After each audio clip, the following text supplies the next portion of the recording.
Hello everyone, welcome to my channel. Please subscribe and keep watching more details. We love 90 Day Fiancé, but please, no more spin-offs. The 90 Day Fiancé franchise has done it again. There's a new spin-off coming to its lineup. 90 Day Hunt for Love is the newest series to join the 90 Day Fiancé lineup, but the series might be overdoing it with the spin-offs. The new series showcases several returning members who are once again on the search for love. However, instead of country hopping and filling out K-1 visas, this series is a little different. The previous 90 Day Fiancé stars will have access to a handful of singles that they can date. Essentially, the newest spin-off is Love Island, only with the 90 Day Fiancé crew. This edition comes after the second season of the newest spin-off, 90 Day. The Last Resort aired. The Last Resort also brings back older 90 Day Fiancé couples who are on the verge of breaking up. The couples stay at a retreat and attend therapy sessions in hopes of strengthening their connection enough to make it to the recommitment ceremony. With the endless addition of spin-offs to the franchise, fans are often divided about the series, but it may be getting to a point where the show and its spin-offs. There's a reason it's called the 90 Day Fiancé franchise. The series already has well over 20 spin-offs. The show started with the OG 90 Day Fiancé series back in 2014, when it was more known for its authentic couples, like Russ and Paula Mayfield. 4 seasons into the original series, the franchise released 90 Day Fiancé, Happily Ever After, which was centered around returning couples after their marriages. The following year, in 2017, 90 Day Fiancé, Before the 90 Days Began. This show took a slight turn from its K-1 and alum-focused storylines, and instead gave viewers a glimpse into the beginning stages of the international love stories. However, watching couples in other countries start their relationships quickly inspired another spin-off, 90 Day Fiancé, The Other Way, which aired in 2019. Since then, the franchise has gone on to release 90 Day, The Single Life, 90 Day, The Last Resort, and 90 Day Fiancé, Love in Paradise. There are also several accompanying spin-offs, like 90 Day Diaries, 90 Day, The Last Resort Between the Sheets, 90 Day Fiancé, Pillow Talk, and 90 Day, Bears All, which are all essentially forms of commentary with the original stars as they watch along to episodes or learn more behind the scenes. Overall, there are just far too many spin-offs on the franchise already, and keeping up with each one is already difficult enough. If the 90 Day Fiancé shows had more variety among them, then maybe it would be easier to accept some of the spin-offs. However, the shows are all pretty much the same. They're repetitive and don't offer much additional value. Most of the spin-offs were inspired by another spin-off and just have a slight deviation from the others.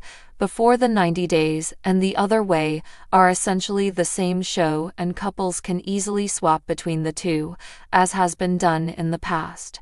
The commentary shows are also eerily similar.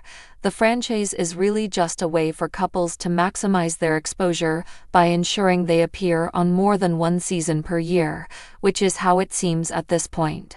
One season ends, a new one begins, and oftentimes a couple we just saw is already reappearing to share more of their storylines. While the lack of a delay in the timelines can make the plot more interesting, it also makes it more tiring. Not only are the shows similar, but they're the same couples, with the same issues and the same drama that continues in a never-ending loop. Even with the addition of 90 Day, The Last Resort, which was significantly different from the other spin-offs, there was little to no value from the show. The first season was interesting enough, but the second season fell flat with its lack of therapists and ridiculous drama between the couples. In the end, there's something nice about having the 90 Day Fiancé series airing all throughout the year, and there's no denying that some of the drama is still enticing. However, at this point, Everything in the franchise seems to be getting played out. First, tumultuous stars like Jasmine Pineda and Angela Deem constantly returned, but only created more issues with viewers as their antics became increasingly alarming. Then there's also the repetitive storylines and archetypes across all the series, such as stars like Tigger Lily Taylor and Adnan Abdel Fattah. Now with more spin-offs being added to the lineup, the franchise seems never-ending, while Hunt for Love seems like it might have deviated enough from the original series.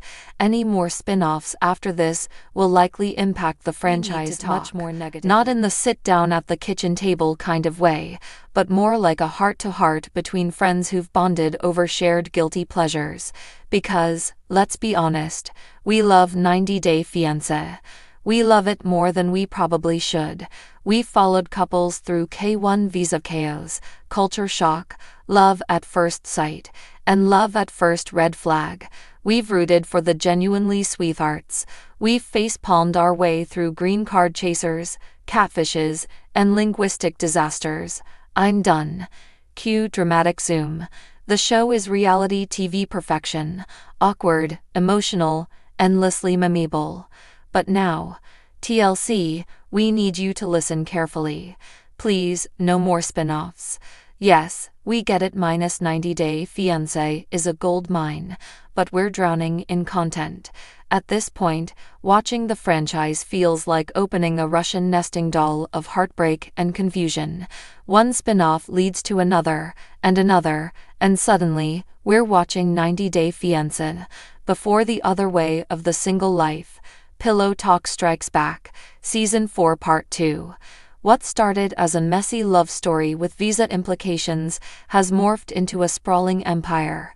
There are so many iterations that even the most die-hard fans need a whiteboard and string to keep up. It's a multiverse of miscommunication and gaslighting, and not in a cool Marvel way. Let's count. 90 Day Fiancé, the OG, no complaints here. Before the 90 days, alright, we'll allow it. The other way, cute concept, fresh perspectives, we were on board. Happily ever after, seemed logical at the time. What now?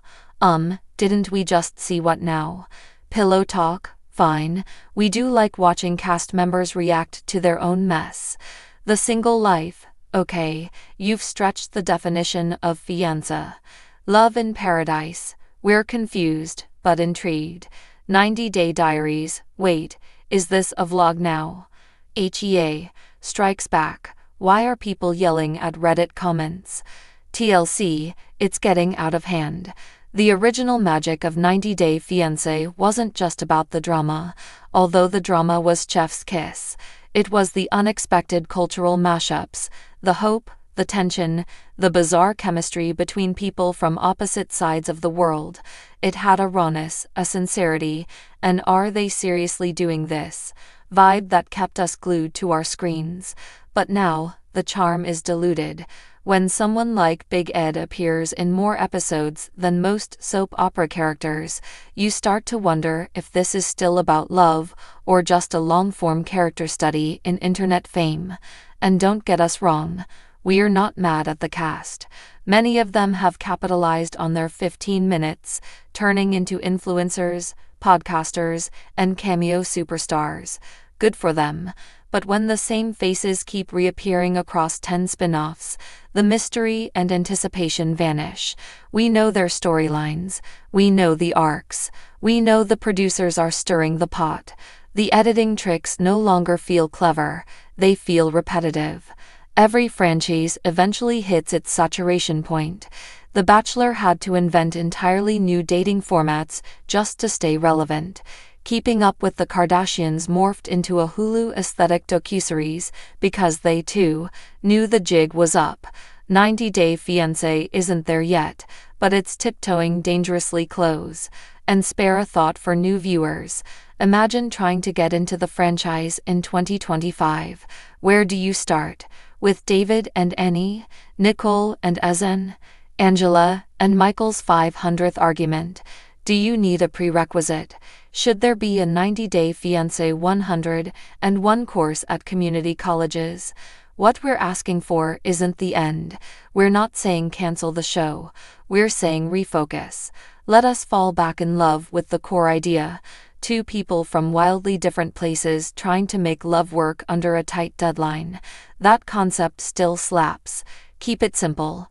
Trim the fat. Rotate the cast more often. Highlight new couples instead of reviving the same drama with the same tired plotlines. Because at this point, happily ever after looks less like a relationship milestone and more like a threat. We don't need a behind the other way. Pillow Talk Diaries Holiday Special.